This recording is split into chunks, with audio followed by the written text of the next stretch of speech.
Hi, Danielle.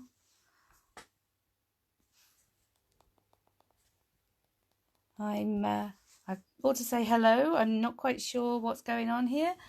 Okay, I'm trying to start up this live. Danielle, can you hear me? Can you see me?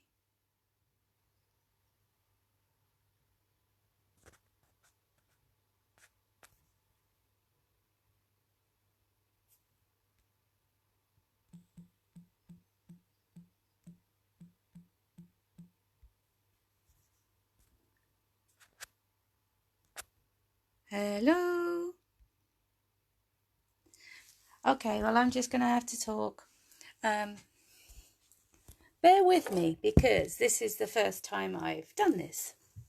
So this is Facebook Live. I'm here in my studio. Let's show you around my studio first of all. My name is Mary Deaville, and this is my studio. So I have a wonderful array of materials to use to show, and this would be where I would be teaching if we weren't all staying at home. So these are all my paintings on the wall. Hi, if you're watching, please make a comment or give me a thumbs up.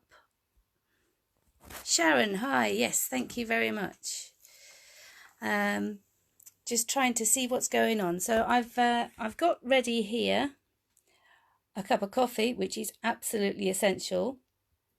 A glass of water for my paints, and here's a list of all my paints and what you will need. Hi, Boo. Boo to you, Danielle, as well. Okay, so I have a clip here, which is what I'm going to try and put my phone in later so that I can show everybody what I'm doing. I'll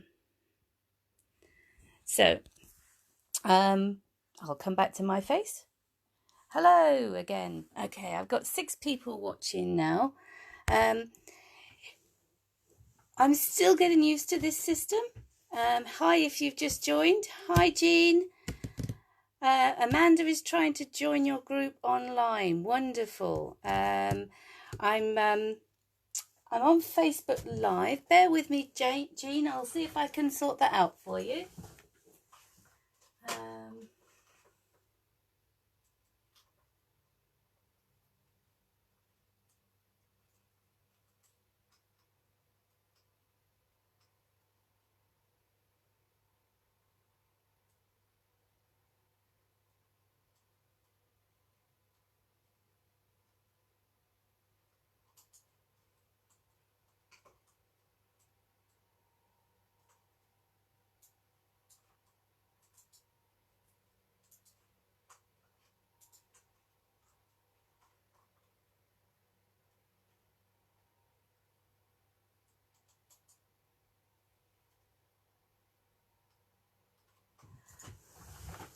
Okay, is there any techies out there that can help me?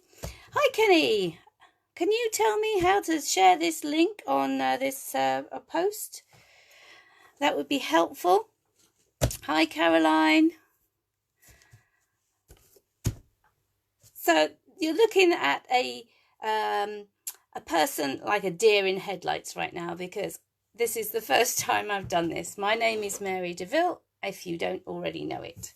And I normally teach the basics of art in most materials at the Ross Baptist Church on a Monday morning. So 10 o'clock I would normally be there. So I'm trying to do it online for you. So I'm just giving a few people a chance to log in and join us. But give me a thumbs up emoji if you're here.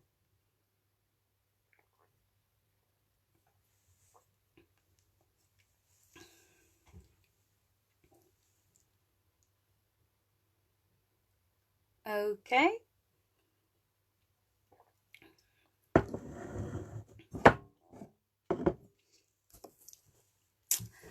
It's a lovely sunny day out there. Oh, lovely. Getting some nice hearts now. Thank you very much. If you can share this live after we've finished, that would be great. for people who haven't managed to join in, and this is all new technology to me. I know I have the technology, I'm just trying to put it into practice. So just waiting for a few more people to join us, and then oh, hi Carol, and then I'll get started. But I'll test out while I'm here, I'll test out my viewing of my painting. So if I put my phone in this nice little clip I've got up here, hopefully it will show you everything I'm doing.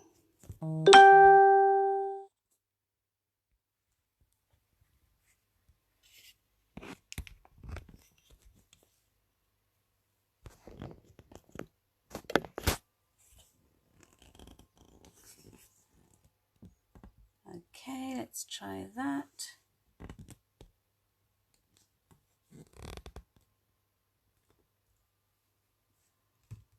Okay. Is that okay for everybody? Can you all see that?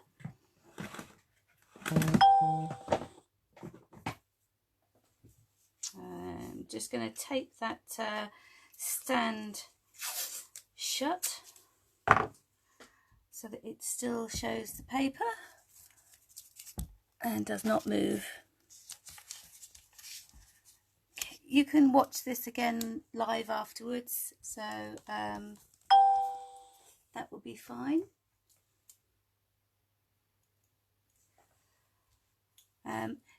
Danielle's started a watch party, so I'm wondering if that will actually work.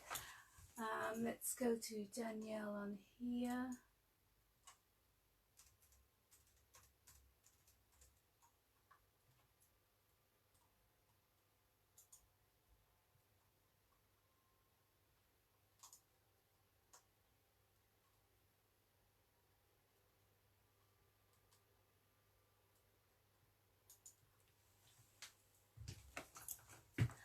Okay, so I've got thanks Danny, because I've now got your watch party on a different computer, so I can see what I'm looking at. Okay, so I'm just going to adjust my camera again.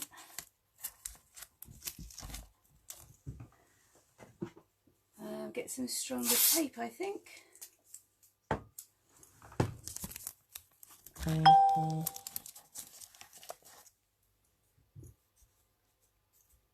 And it's probably easier if I move the paper and not the camera.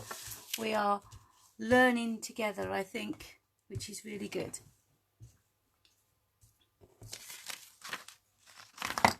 So this is the picture that we're going to be working on. And I think I'm just going to have to get started with it. So I have some tracing paper. And if you don't want to draw this, or you prefer to use your own skills, that's fine. But this is just a quickness to actually get what you're looking for. So all I'm doing is tracing over the eyes so that I have the positioning of the eyes, and around the nostrils.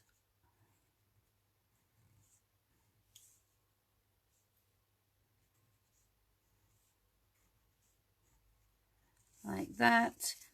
I'm going to do the mouth. Now tracing also has the advantage when you actually listen to a conference or somebody giving a speech, they will repeat the most important thing 3 times, and that's to help you get it into your mind. It puts it into your brain cells. So if you try to draw this orangutan before tracing it, you would get a certain feel to it, okay? Because it's what your brain knows.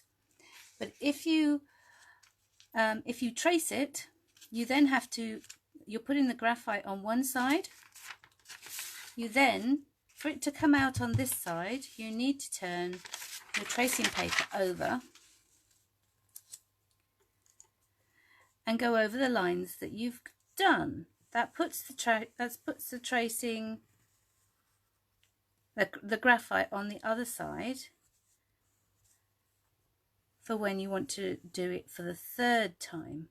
The third time puts the graphite and the drawing on your paper the way you're working for the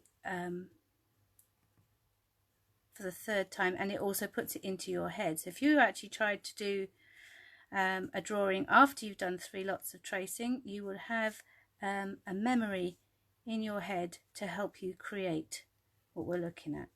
Now, when I did this the other day, because I started my Monday group off with this last week, so I'm starting from scratch again, and I apologise for that to anybody from my Monday group watching.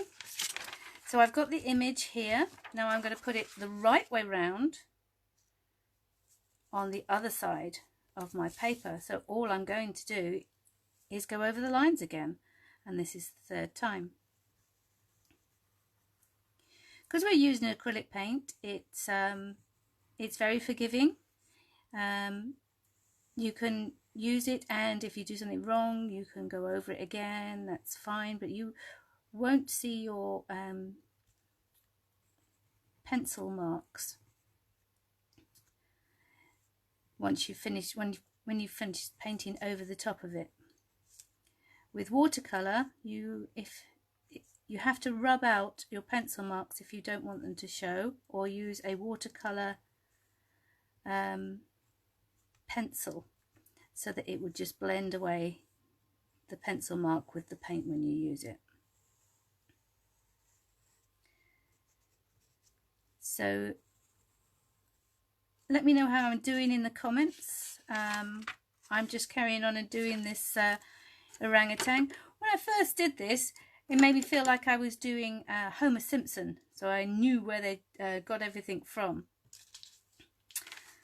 I think I'm going to put an extra line in. So if I put back my monkey, my orangutan, and put it round the right way. That's it. I want this bit here that's grey.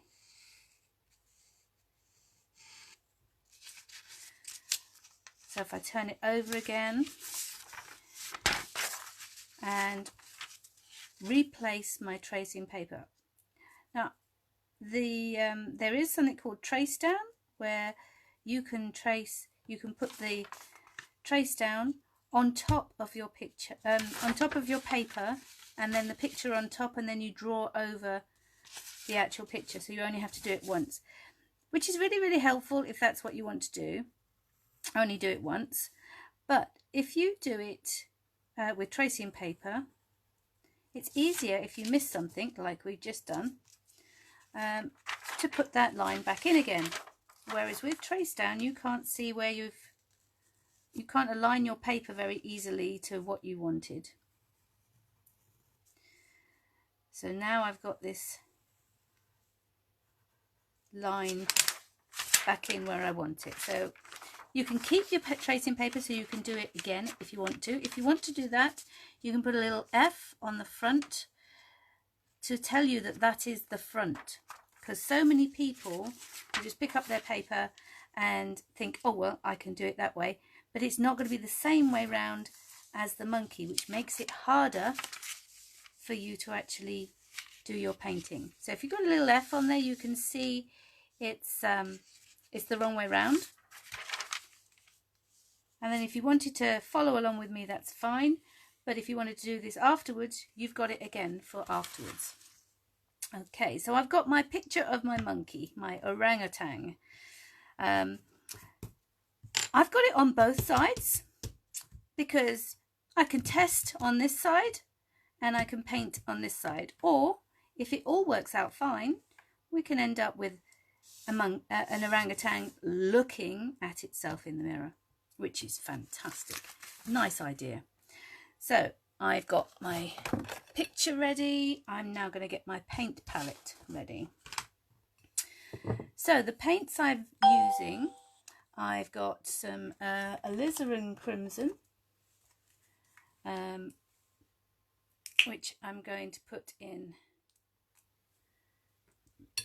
just a little bit. I don't need that much. The fur of the orangutan is a nice ginger, and a very good ginger paint is burnt sienna. So I'm going to put that in there.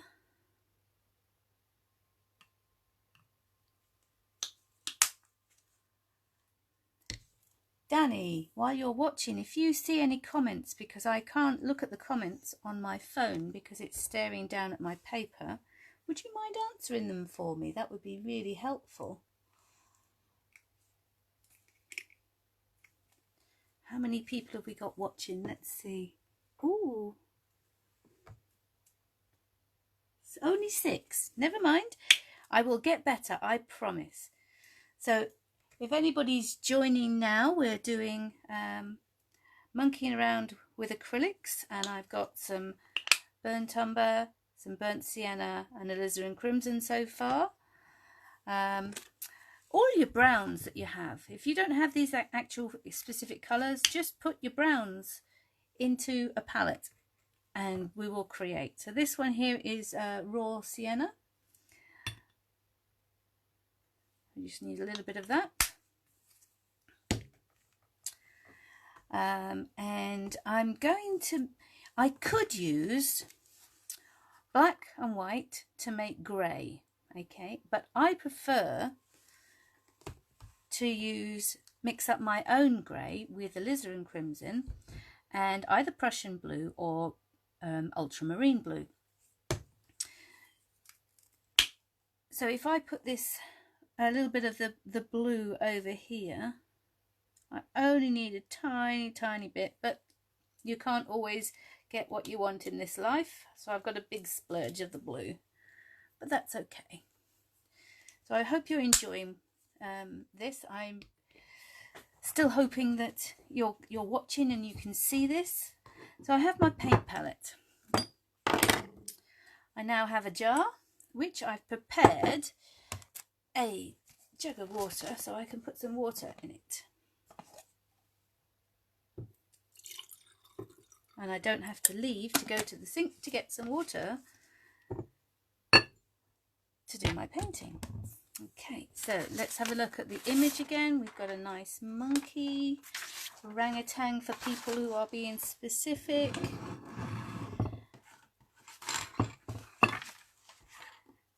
Okay, now when you use acrylics, you mix with water. You mix watercolours with water, and you mix oils with different mediums like terps, and you can use stand oil and all sorts of different things. But the consistency of acrylics is nearer oils if you want to use it thick paint, but it's also nearer watercolour if you add lots more water to it. So that's what I'm going to be doing with it today. I've just picked up an onyx round from Jackson's. It's a size 10. You can use a size 8, bigger if you want to. This is just literally to be doing a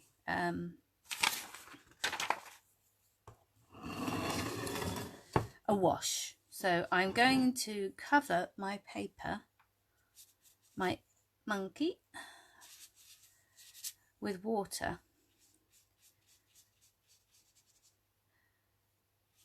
And this is a wet in wet technique with watercolour,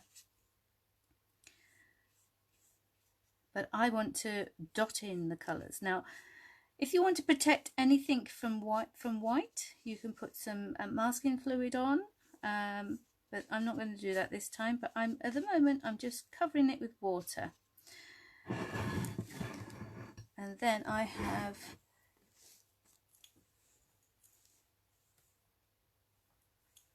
my burnt sienna that I'm just going to make up a little wash of. I don't know if you can see that. That's okay. Okay, so I've got a little bit of a wash of the burnt sienna, and I'm going to dot this in to where I've put water. because I want to have a background colour of a nice gingery coloury.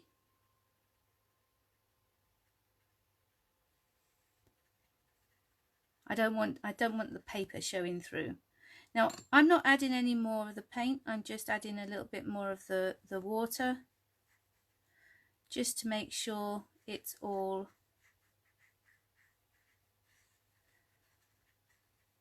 lightened and coloured in. And in fact, you can take this further out from the fur just with adding a little bit of water onto your brush.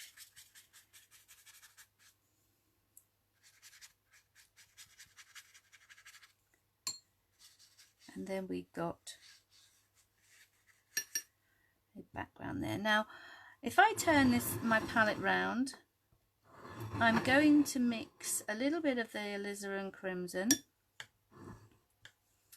and a little bit of what I'm using is the Prussian Blue, and I'm going to mix them up to make a nice purpley colour. Once you've got the purple colour going, you can decide if it's too red or too blue. I want mine a little bit more blue to make a nice grey colour. So if I take this bit of card here, you can see that colour there. Now I want that lighter, so to make that lighter I'm just going to add water to it. I just want a nice purpley grey. It adds much more interest to your painting than just using a black and white grey.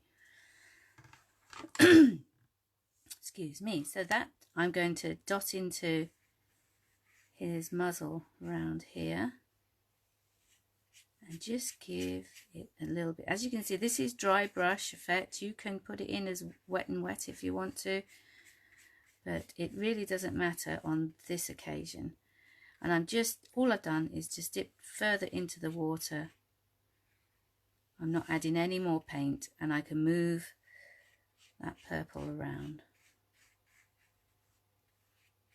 So I have his muzzle there. Okay, now I can add a little bit more of this colour into his face, because if I show you the picture again, we've got this greyness here, and then you've also got a mottled effect on his face, but there is a bit of grey in there, and you can see here a bit of brown. The darker side is this side. So I'm going to just add a little bit of that grey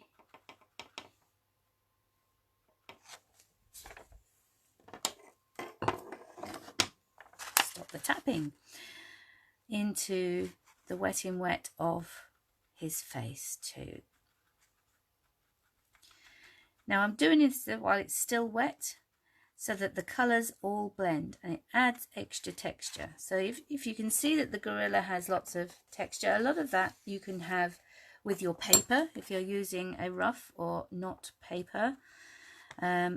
Knot paper, by the way, is just basically, there are 3 types of paper. There's smooth, there's rough, and knot is not rough and not smooth. That's as simple as it gets. It also means it's cold press paper. So I'm just adding a little bit more while I can. And this is, as I say, very pale at the moment. I can still see my pencil marks coming through, which is good for my own benefit.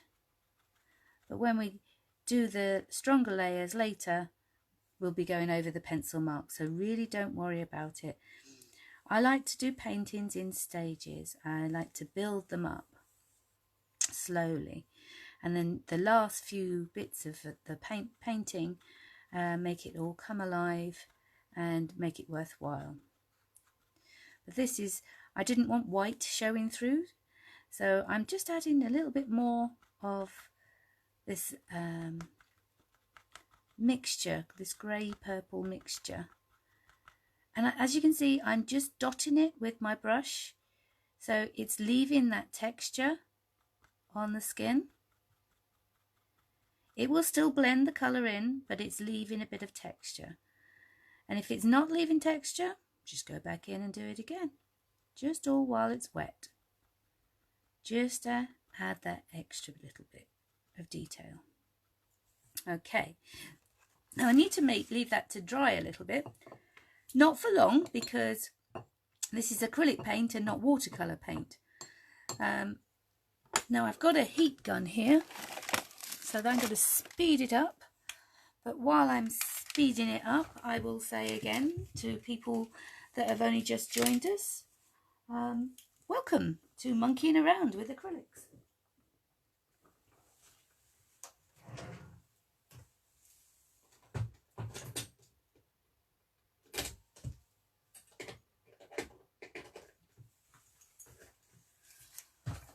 My apologies for the naiveness of this video.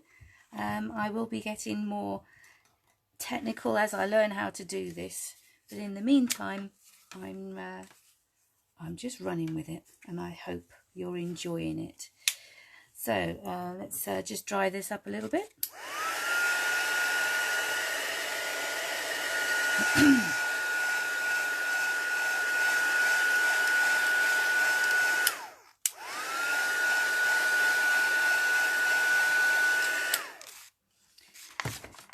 Now while that's completely drying, I might as well just use that same technique on the other side, which you can do too, which means it gives you extra practice on what you're doing. So again, I will show you.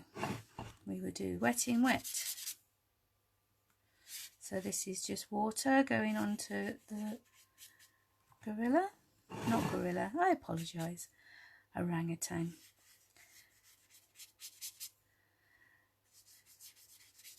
And while I'm doing this, it's giving me more practice, you more practice. You get to see it again. And it completes your picture and allows this side to dry. So we have the water. I'm now going to go into the burnt sienna and just dot in the wash of the burnt sienna.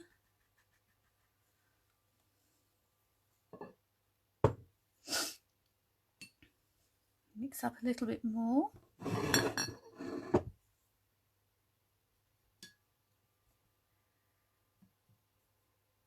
It's a really nice rusty orange. It's beautiful burnt sienna. So again, I'm going to just dot it into where I've already put the water.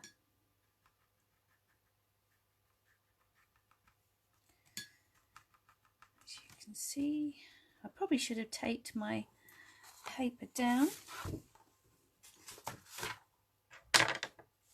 Might help if I do that.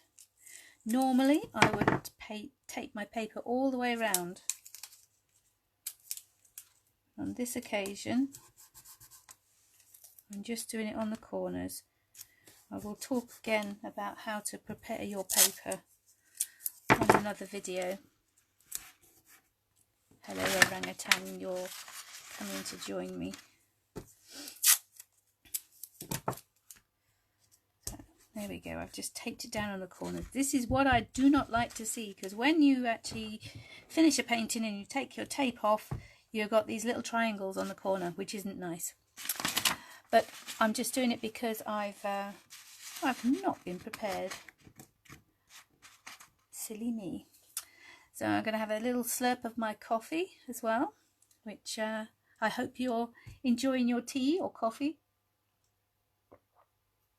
while you're watching this. So let's get back into the painting. Let's put all this burnt sienna in. As you can see, I'm actually avoiding the eyes. I will deal with that in a minute. In fact, I'm going to use this burnt sienna to dot into the eye.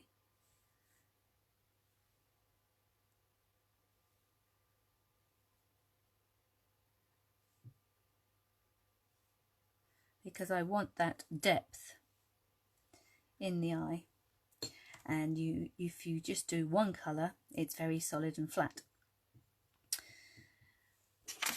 So if I show you the monkey again, this bit here, which is very, very light within the monkey's eye, that's what the burnt sienna is going to be.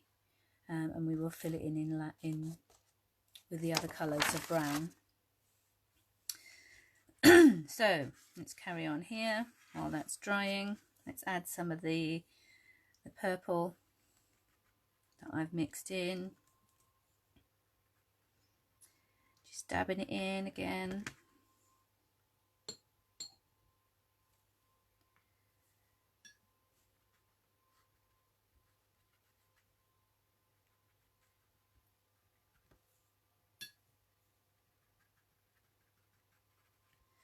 All these colours, they just make the painting in the end very more warm and inviting to the eye.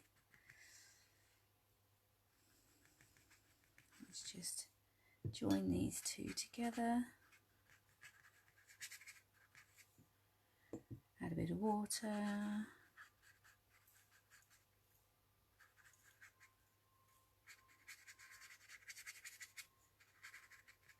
Okay, I'm not quite sure whether this Facebook Live is working or not, so I will post it onto my Facebook page, Mary Deaville Artist, afterwards, so you can follow it. Please leave your comments again whenever you're watching this, just so that I can know how you're doing. If you actually post onto my website, my Facebook page, your finished drawing, painting, and ask me questions, I can give you advice afterwards, and I will reply to you. That's perfectly fine. Now, to take water off, just a little tip here. I've dipped my brush into the water, and then I'm going to squeeze out the water to give it what they call a thirsty brush.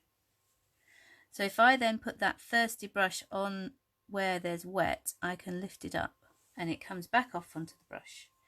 Again, I'll try and lift it here. I've wiped the brush and you get a thirsty brush. I do like to share lots of tips and techniques as I paint, and I hope that you enjoy what you're doing, because I do believe that doing something creative every day helps with your emotional, mental health. It's not about the finished product, it's about enjoying the process and maybe learning a new skill. And it's at this time where sometimes we have to stay at home, it's good to get it out again and get your paints out and just practice something. But a lot of the tips and techniques that I show, I will be repeating because they will be useful in other paintings also. So let's make this monkey orangutan. Okay, so we now have 2 of the monkeys. This side is the right hand side is dry, so I can work on that one now, and I'm going to change brush. Okay, so for people that know me, know that I am a fan of the fan brush. Okay, this is a Rosemary & Co. number 2 fan. It's a nice short fan, but it also has a lot of bristle. So all these hairs, they're all not finely close together. They've got that bristleness. If I showed you another one, this one is not so close together, but it's a smoother brush. It's a more synthetic brush. This is a bristle, I think made of hog bristles. But it's really, really good for grasses and for fur. So now if I wet this brush and then I dip it into the solid, undiluted burnt sienna paint, acrylic paint. Okay, can you see I've loaded up my brush, and then I'm going to, instead of using one brush doing one hair, this will produce lots of hair. Always start where the skin's going to be, and then just curve it round, and you can see all those different hairlines.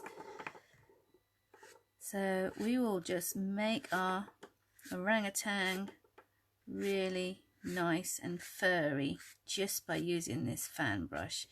Now we can do the same the other side, but as you can see, it's still wet, so it's not going to get the same effect. So we need to wait for that bit to dry. In the meantime, we'll come back to this. So again, when you're making your fur for your orangutan, one colour is not enough. So this is another reason why I have the Alizarin Crimson. So I'm just tapping into that darker colour, and you can see I'm adding red to it. If I bring in the picture to the one side, hopefully you can see that there's a difference here. It's a darker red. Again, you can add into the burnt umber and just mix in, just to have that extra fur, and just keep going over the fur. There we go. Now my phone's pinged, but I can't look at it because it's facing down at my paper. I really plan to get a better video set up for the next time. So again, burnt sienna at the top, going around the face, coming out here. Now you can see the monkey fur coming around. Okay, now I want to give this a little bit more shadow down here, because this is underneath his chin, and acrylics, you can, as I say, you can go over and over. So I am this bit of the monkey, I apologize, I keep calling it a monkey. This bit of the orangutan is on top of the back fur, underneath his neck and so on. So I want to put that in first, so I don't lose any definition when I actually start to paint the fur of the orangutan. And this bit is a little bit more in darkness, so I'm using the brown, but I can add in again another bit of colour. So I can add in a little bit of the Alizarin Crimson, and just making those fur lines.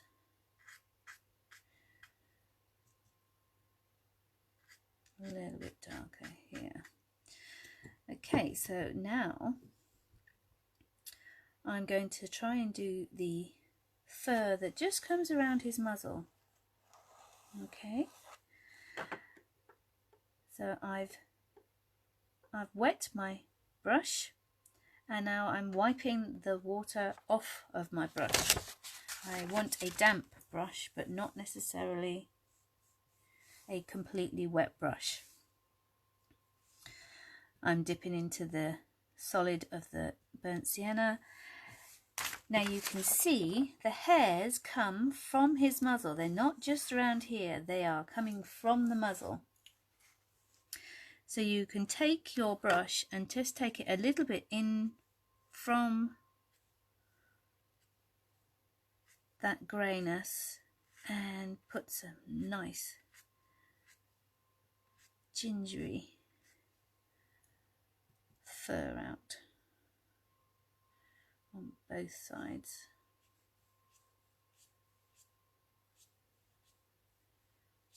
Always go in the direction that the fur is, and it makes it much more realistic. Okay, so I'm getting a bit more dry brush technique. That's because I have a too dry brush, but now I've got that there, I can go back into it and put the fur over the top again.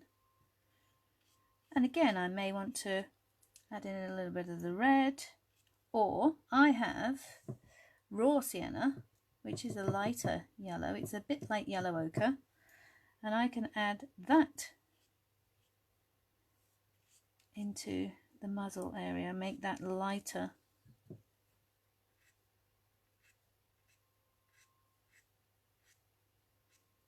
Try and get that definition of the hair.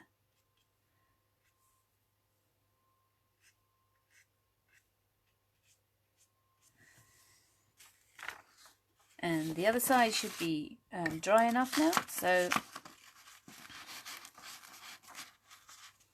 we can do the same to the other side. So you should still have all your paints. It's getting a bit drier, so that's okay. So again, it's the burnt sienna, a little bit of alizarin crimson. Go right up to your pencil line, and you can go over your pencil line, make sure it doesn't show.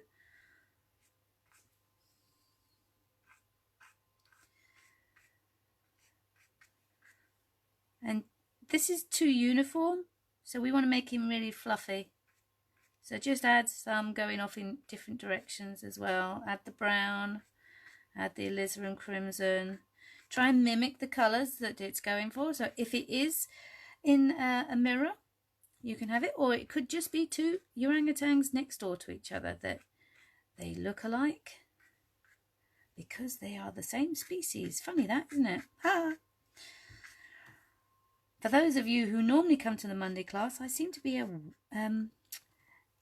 running out of puns at the moment. I think this is because I'm nervous, because I'm videoing this. But you will know I'm normally, from the title, monkeying around, doing lots of puns. And if you continue to watch my paintings, you'll get to know me a little bit better and see how I hopefully try and make you laugh or groan, as the case may be. So we are building our orangutan. Sorry for my arm going over the top. I hope that's okay. You'll see the final bit later. Anyway, there are our monkeys, orangutans, primates, apes, whatever you would like to call them, are taking shape. So I'm just adding a little bit more of the burnt umber and the alizarin crimson. Can you see how it changes the 3D-ness of the fur? And you get every swipe going. Now, if you haven't got a fan brush, it's okay. You can get one. I can order them from the SAA for you if you want me to, unless you want to become a member of the SAA, and then you've got access to an online art store at reasonable prices. But if you don't want to become a member, I can order them for you.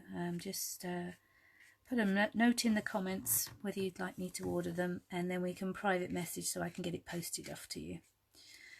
But also, some people can't get on with a fan brush, so they like a hake brush. Now, if I can find a hake brush here in my wonderful arsenal of brushes, because some people like shoes, I like brushes. This is a hake brush where you've got the extra filaments, but they are separated by a gap. And some people find this easier to use. It's personal preference. Again, I say I'm a fan of the fan. But if you can't get on with the fan, you can go for a hake. I'll just put that to one side. Okay, so our monkey, our orangutan, should we give it a name? What should we call it? Let's see. Should we call it George? Then I don't get mistaken by it's an orangutan or a monkey. So this is George. So let's put his fur out on the other side of his muzzle. Add some raw sienna to lighten his muzzle fur. Yay! Hello, George. You can see how I've got a bit of dry brush here. Just go, no problem, don't panic, just go over it with more paint. Using more times you put the fan brush over, the more times you get realistic fur, over and over again. And I'll just darken this bit down here again with a bit of Alizarin Crimson and the Burnt Umber. Okay, so we have George and Georgina. How about that? We'll have George and Georgina as our orangutans. If you think that's funny, send me a laughing emoji. That'd be really, really fun. Okay, so always good to stand back from your painting, to step away. So looking at the two George and Georginas, my muzzle on, so this is George, my muzzle on George is a lot lighter, so I'm just cleaning up my fan brush, because it's always good to, when you're using watercolors, you can reactivate the paint and clean your brushes, but when you're using acrylic, it's always good to keep your brushes clean. Because when the acrylic dries, it will stick to the bristles. So there we go. I've just cleaned that up, ready for it to be used again. Again, a nice tip I tell people is, do not leave your brushes in the water upside down, because the weight of the brush and for the length of time that it sits in there will start to curl the edges of any brush that you do, which then ruins the detail element of the brush. So if you have to put it in something, you can put it in a pot that's empty, or just turn it upside down on the other side. But again, the varnish on the back of the brushes may start to crackle if you do that. So it's always good to have something else. So that's my fan brush down to one side. I'm now going to go back to my size 10 round, which has already been cleaned, ready, and go back to the mixture that I made for the light grey, which is alizarin crimson and Prussian blue or ultramarine, and you mix them together, making sure you have some clean water, because my water is very rusty coloured now. So this is more blue. I do want it more blue, but I would like it a touch redder if I can. So I'm going to add a little bit more, and you could just keep adding a little bit of the alizarin crimson and a little bit of the blue until you get the consistency colour that you like. Okay, you can just keep doing that, and then just add lots of water, and you get a lighter bit. So I'm going to risk it. Yay, there we go. So I'm just going to re-grey this up. Now, as I'm being careful around where my solid paint is here, I still want to go over it. But as you can see, if you do that, you end up with little bits of the paint changing colour, which isn't a problem, because you get nice sort of shadows going on. But from then on, you can just add water and not the more paint. So you can reactivate it while it's wet in wet. Okay, so I'm happier with that. As a difference, I'm going to bring in a little bit more of it over the top here, because I know from the picture that this area has more of a greyness to it. And that's for George. Now let's do it for Georgina. Okay, adding water where I can. And then I'm going to add a little bit more shadow over this one. So this bit's more shadowed. which I can go over that when that bit's dry. You can put a little bit more shadow over the nostril area.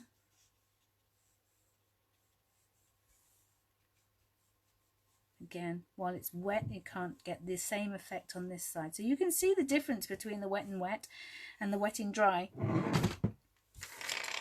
Okay, so while my orangutan here, Georgina, is going, I'm going to just clean my brush and swap to a rigger brush. Excuse me, I've got a frog in my throat. Bit more coffee, it's all this talking. I'm not used to talking this much. No comments on that one, please.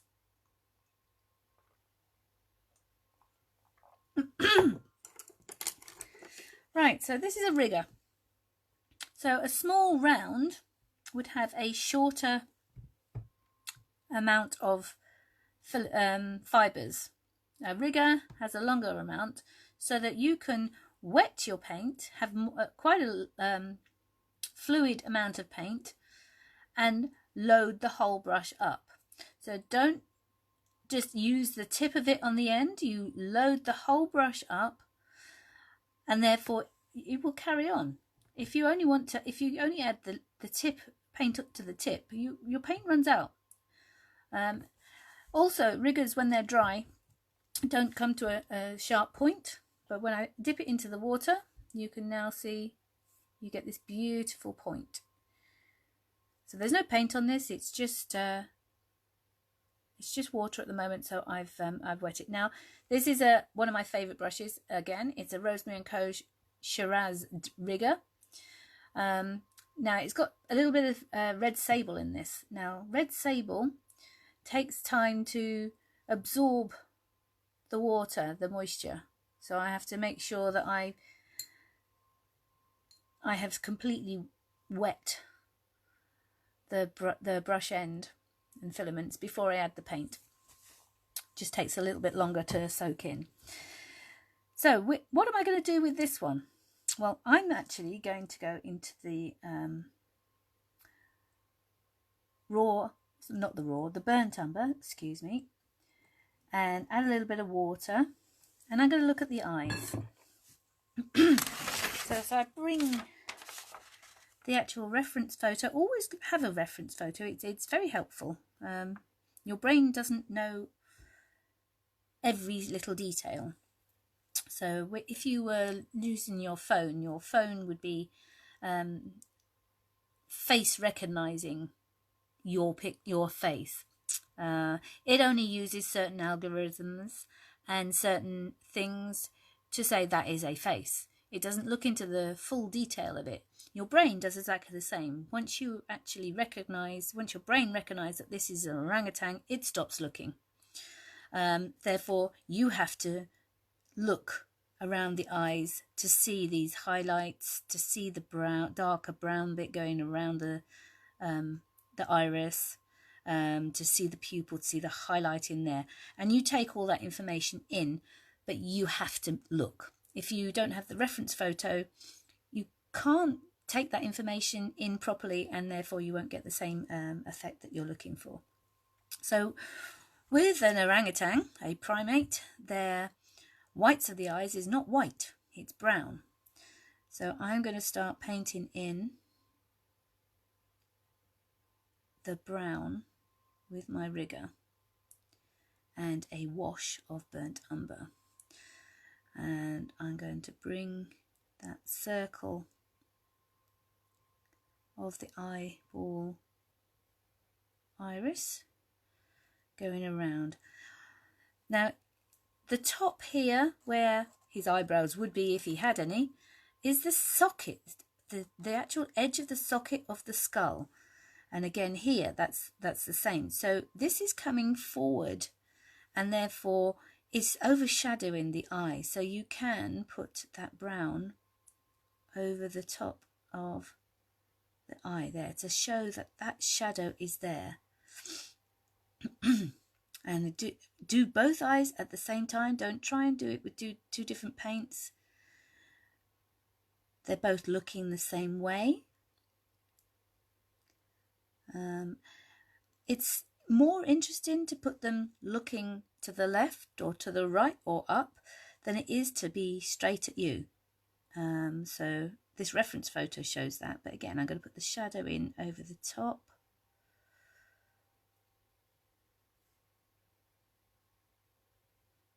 And these eyes will start to make the orangutan, George and Georgina, come alive.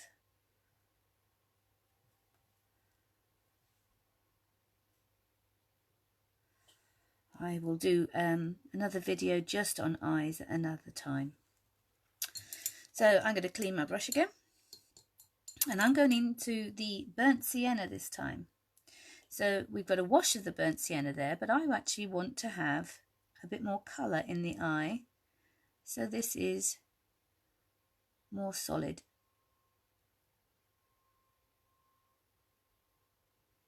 So I'm leaving this lightness at the bottom, but I am putting that colour in for the iris.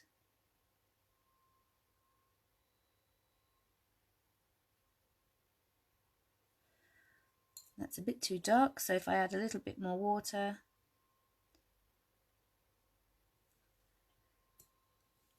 just dry my brush, make it a thirsty brush, and lift it up again.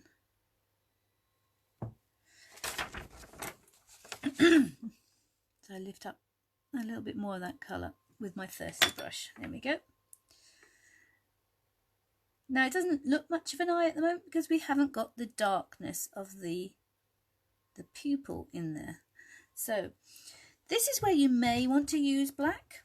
However, when this is dry, just using that alizarin crimson and Prussian blue mix will make a nice black over the top.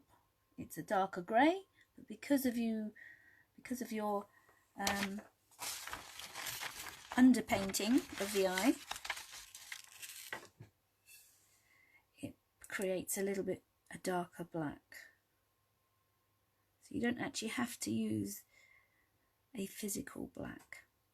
So I've mixed that up now, but I'm going to go back and wait for that to dry and do the eyes in my other orangutan.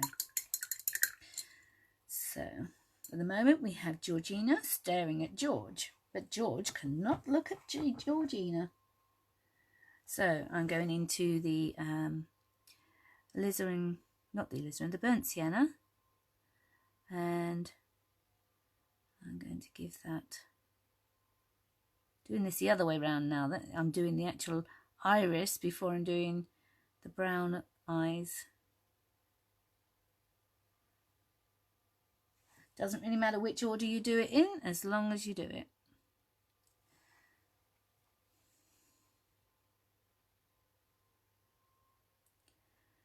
So again, this orangutan is looking in the same direction.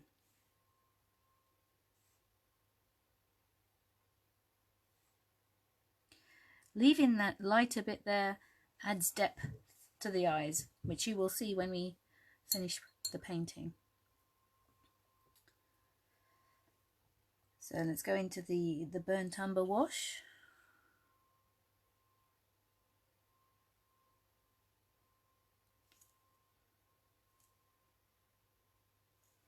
You still there, Danny? Give me a thumbs up.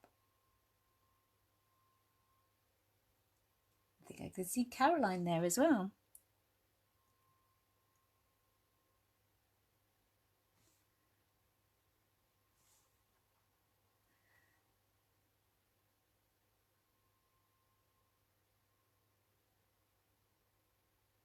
Don't worry if it bleeds into the colour a little bit, it all adds to the effect.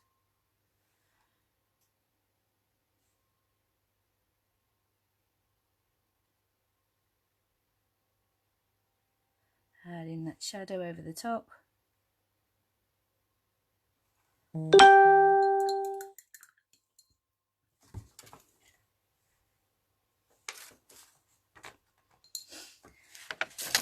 Okay, we'll let that dry a little bit more, and then we'll come back to the eyes.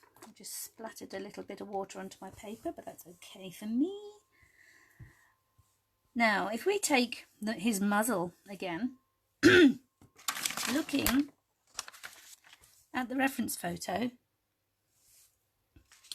you can see there's all these little tiny lines and creases in his muzzle, and especially on the lower lip, and there's a darker line underneath and a darker line separating with a bit of shadow. So we're going to do all that with our mix up of a wash of the Alizarin Crimson Grey again. So it's exactly the same colour that we've used before. And if I do it for the muzzle, his mouth first, so I'm just going to go over that line there, and then I'm going to bring in some creases, put them in a slight slope so you can help the paper that is flat look 3D around a lip. Try not to be too symmetrical, put some extra ones in, that's it, and then I'm going to give the shadow at the bottom, which is where the fur is. But because it's a wash, you can still see it coming through, and that's the good thing about it.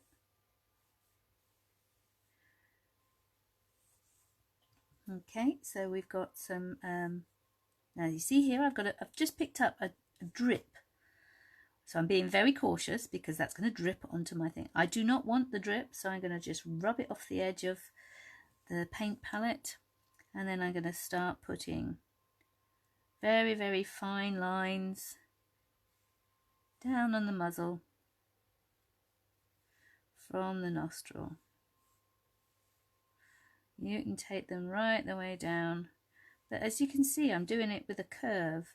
That also helps you to see the shape of his muzzle, and it's coming out to you. And around the muzzle, this is also 3D, so you can put these extra lines around here. Line down the middle. Looking at the reference photo. So if you haven't got the reference photo, I have posted it onto my Mary Deaville Facebook page. You can just click on that and download it, or print it out so that you've got it and you can have another go at this.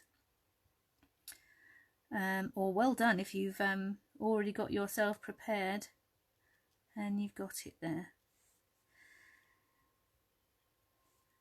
So the darker bit of Alizarin Crimson that I was going to use for the inside of the eyes, for the pupil, I'm now using here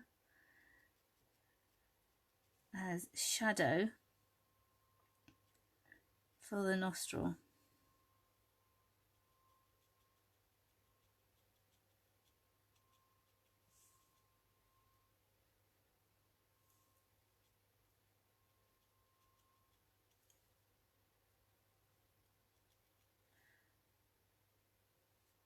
Now if I want that to be a little bit darker, which I do actually, I'm going to add in a little bit of the burnt umber to make it slightly darker. That's better. That's much, much, much better. Notice I've used very few colours, but they're all being used around the painting. So we've got a few deeper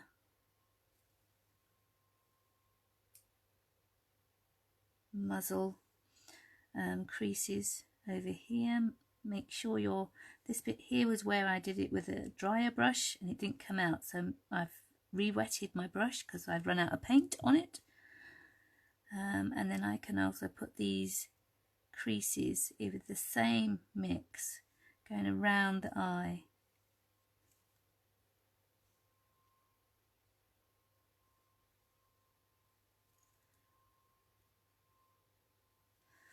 think this is probably dry enough for me to put in the pupil. Oh, she's looking now.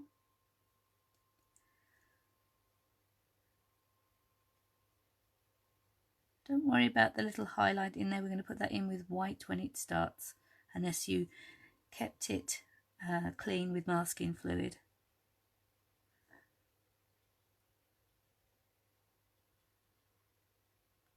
Whoa, we have Georgina.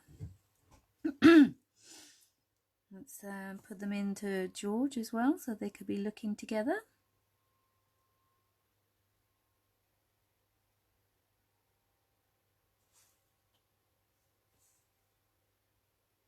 Oh, that one's still wet. I can't do that one yet.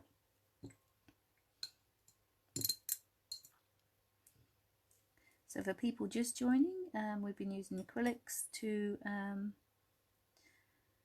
as a watercolour with lots of water, and it helps us to create without having to wait too long, because you can wait a very, very long time with acrylics, with watercolour, sorry. So I'm now outlining the eye. If you've lost your outline, this is another reason why you can put your tracing paper over the top and recreate your outline. Anything that you've lost, you can repencil over the top so that you know what you've got. So this area of the eyes is extremely dark, and I'm going to paint that in now. Now I'm using the burnt umber because it's very, very dark. I'm using it as a solid paint.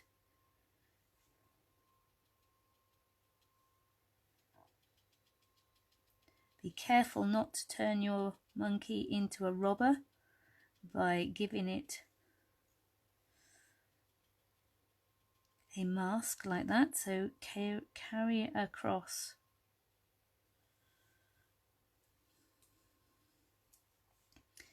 You can bring this all the way around, right up to the eye. You can add in a little bit of the blue to help darken it.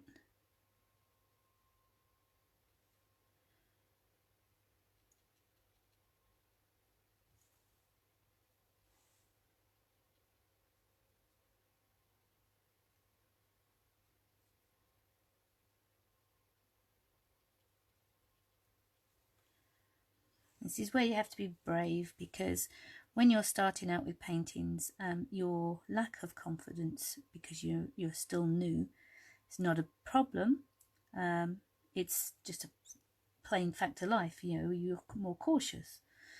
But when you start to know what the techniques you're doing are, which means you practice them and practice them, you get more confident, and in which case you can end up being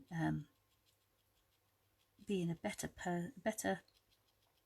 painter for it, because you will be like, oh no, this is too dark, I can't put that too dark. But you won't have so much of that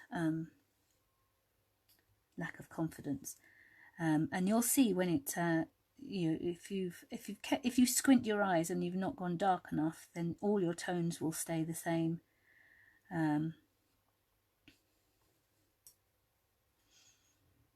Now I could have swapped back to my round, but I'd like the idea of having these wrinkles, and that's helpful with the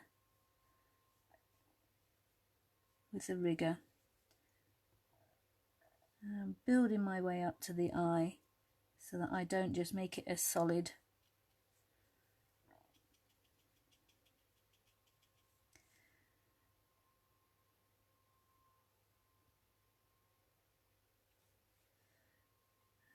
Okay. Apologies for the length of time this is, but hopefully you're still enjoying yourself. And if you've managed to get to this point without being bored, well done! I have no idea what the time is at the moment.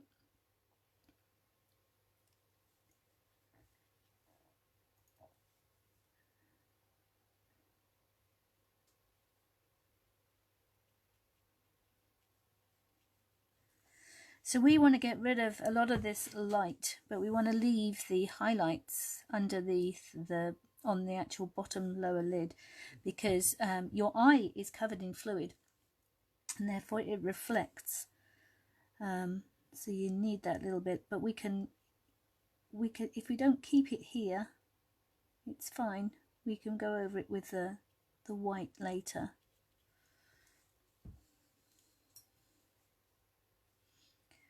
Remembering the fur, and if you look at the reference photo, the lines of the face are going off into certain directions. That helps you to coordinate. So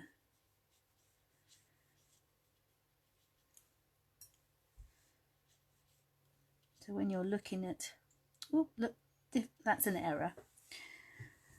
How to fix errors when that paint is already dry. You can just wipe it off. You can't do that with watercolour. And this is why we wait for each stage to dry, because if you make an error in each individual bit, you can just wipe it off and carry on.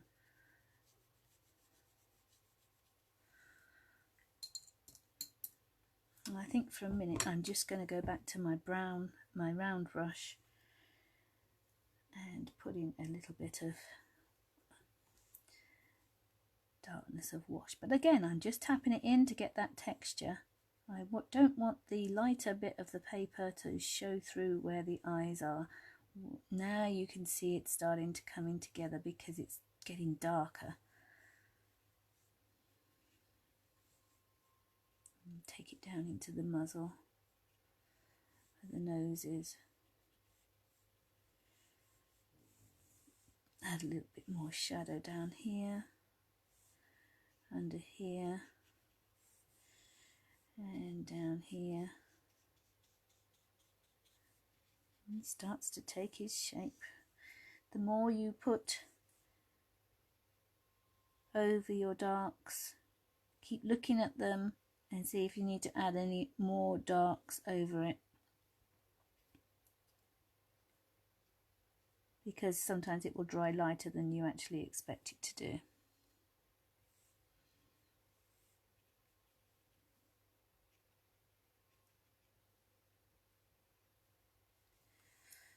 Okay, a little bit more darkness here, and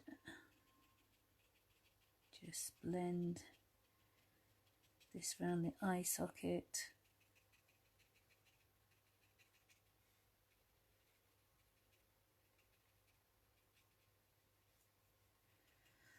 Now this bit here is very much in shadow, so I'm going to make that a lot darker, and it helps with the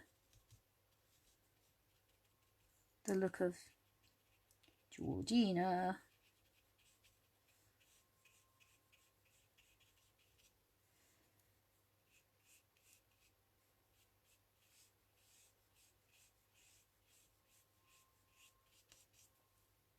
Join that up. Add a little bit more of the brown in there. You can mix this up on the paper. So a little bit of brown, a little bit of alizarin crimson, a little bit of the blue. You can just build that shadow up.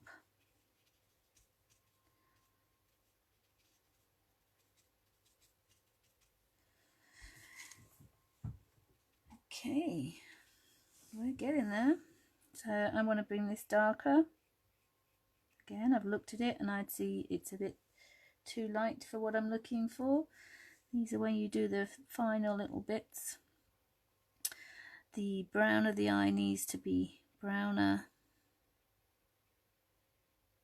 It's gone too light.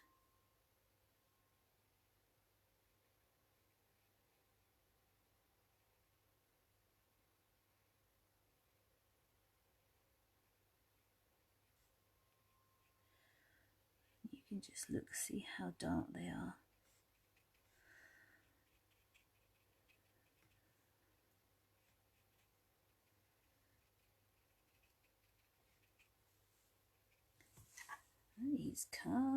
She's coming along, sorry, I should say. Now, if you just want to add, while this is wet paint, if you just add a little bit of water with your rigger to that darker bit there, you'll get a little, you get the lighter bits, you get that pale grey around the eye. So there's Georgina. She could do with a few more bits and pieces of texture and fur here. You can use the rigger with that one if you want to, and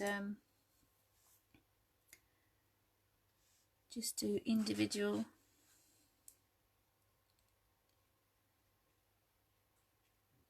fur bits coming out. With this, I'm using the lighter grey again that we used over the muzzle. And instead of using the fan brush, this is what you would have to do all over your orangutan or whatever creature you're doing that has fur. If you do not have a fan brush, you need to use every single stroke. So the fan brush, you can see, is very, very useful to be able to not have to paint every single stroke. So again, you can look at the reference photo and you can see which angle and direction things are going, and it's very, very faint, but it's creating the texture around in the face, which stops it being so pale. So I'm just literally dotting with that grey. It will dry lighter, so don't panic, don't worry. If you've got it too dark, just get a piece of tissue paper or a flannel and just tap it off again. But this is just adding extra little bits of detail to Georgina's face. And there's a little bit more of the ginger bit going on up here into the top of the cranium. He's no longer looking like Homer Simpson, which is absolutely great. But it makes you wonder where they got the inspiration for Homer Simpson.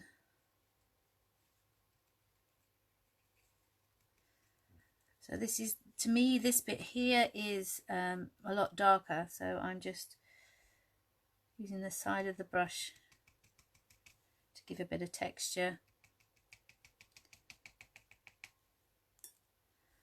And build in this bit here. Again, you can see the little lines coming down, but the side of the brush has done that for me. Then I can add an extra few little bits of detail round, like we did with the muzzle, giving it some lines. Go back to the burnt sienna wash, add a few bits of extra lines coming out there. And I'm quite happy with Georgina, but we've not finished George. But I'm going to leave you to finish off there. I'm going to say that this video ends, but I will post a picture of the finished picture, and I think you all had a wonderful time. So I'm going to come back to me. Hello. I'm still. Oh, hi Jan, you came along as well. Anne, wonderful. Kathy, wonderful. Glyn, great to see you. Hi Neil, I hope you enjoy it too. In this crazy time that we have to stay at home. Wonderful. Hi Elaine, haven't seen you for so long. I'm hoping you're enjoying the art class now it's online.